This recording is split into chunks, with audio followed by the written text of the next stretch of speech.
I am frequently down on DoorDash, and in my opinion, rightfully so.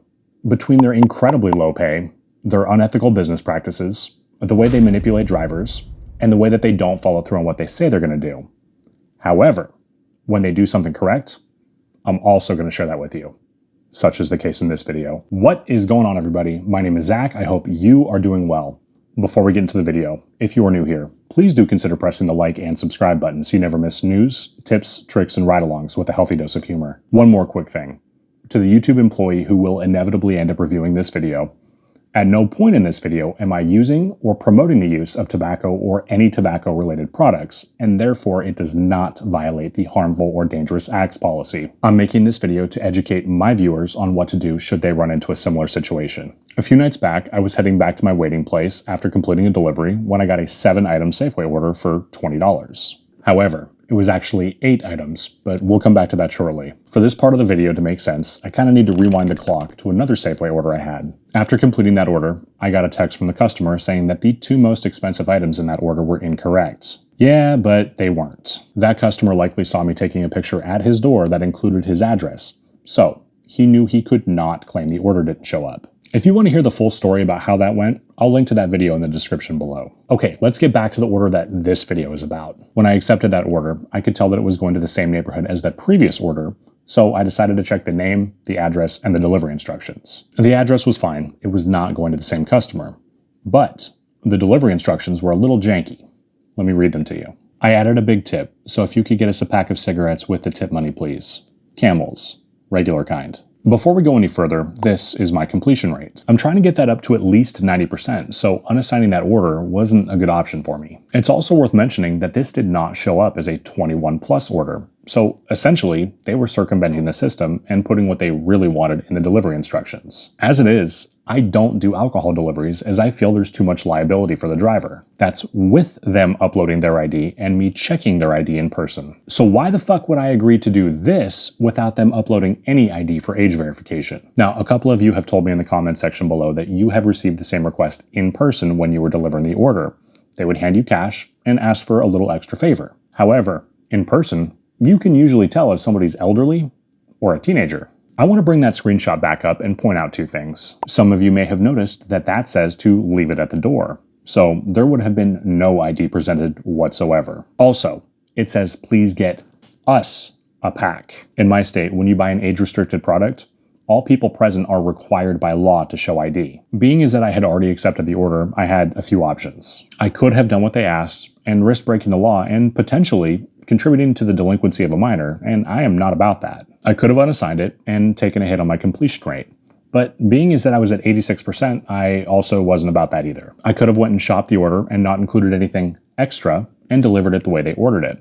However, this almost certainly would have resulted in a 1-star customer rating. My final option, and the one that I went with, was to call support and do my best to get the order canceled altogether. By getting the order canceled, I wouldn't take a hit on my completion rate. Now, this ended up being a bit of a gamble in and of itself, as I ended up waiting for chat and phone support for almost 30 minutes. At that point, I was risking a contract violation for excessive lateness, so I really needed that to work. As you can tell by the title of this video, it did end up working out for me.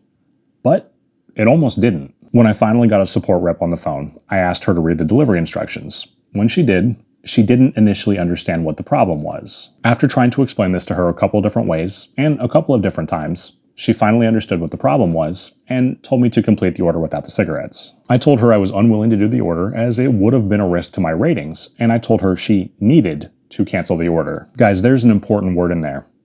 Told. When you're dealing with support, do not ask them for what you need.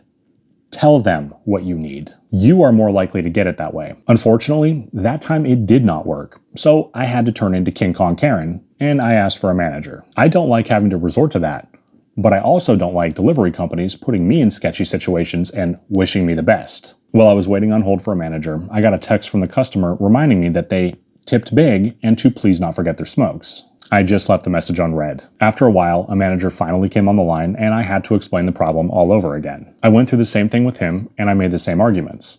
It wasn't until I explained to him that she had not uploaded an ID that he understood that this could be a problematic order for me. He put me on hold for a couple of minutes and did some checking, And after he came back, he told me that he had canceled the order and I would receive half pay. I thanked him and I got off the phone. I checked my balance and to my surprise, I was paid $18.50 in half pay. I've been doing more and more shop and pay orders on DoorDash when the pay is right, and I've never seen them hide a tip on those orders. I'm not saying it never happens, but I've never personally seen it, so I can't say definitively. Now remember, this order showed me $20 when I accepted it, and half pay turned out to be $18.50. I quit smoking about 5 years ago.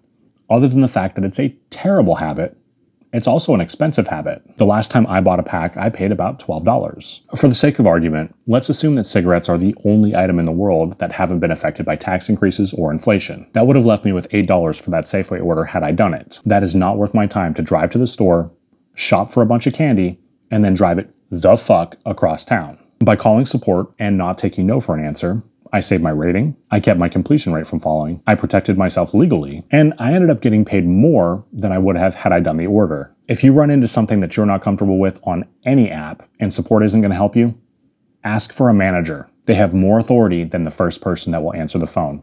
It just might save your account. Have you ever run into something like this? What would you have done in my situation? Share your thoughts with me in the comment section below. Well, that's going to about wrap up the video.